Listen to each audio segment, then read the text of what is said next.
Matapos ang 6 na taong pagtitiis ng mga Manileño sa matinding pagbaha tuwing umuulan, sa wakas, mababawasan at mabilis nang nguhupa ang tubig baha sa Maynila dahil sa pagbubukas ng Sunog-Apog Pumping Station ngayong Hunyo matapos matenga ng ilang taon. 6 na taon na, sa tagal ng panahon, hindi ito gumana.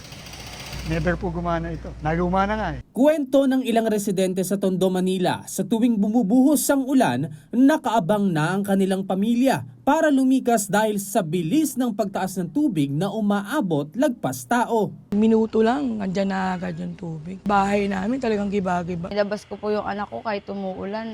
Mailigtas ko lang po kasi sobrang taas na po ng baha. Sunod-sunod ang pagsisiguro ni Secretary Dizon na gumagana ng tama ang mga pumping station sa buong Metro Manila.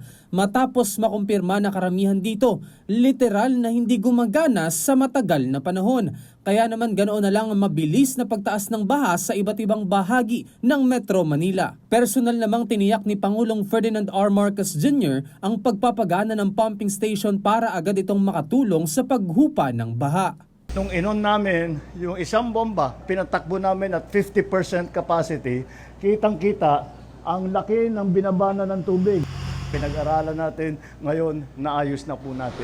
Umaasa naman ang mga Manileño na magtutuloy-tuloy ang operasyon ng Sunog-Apog Pumping Station nang sa gayon ay makabawas ito sa kanilang isipin sa tuwing umuulan. Papasalamat kami, nandyan na si pumping, panatag na kami pag tuwing bumabagyo. Sinisigurado ng DPWH na mapakikinabangan ng mga pumping station at kanilang tinitiyak na gumagana ang mga ito, lalo na ngayong tag-ulan.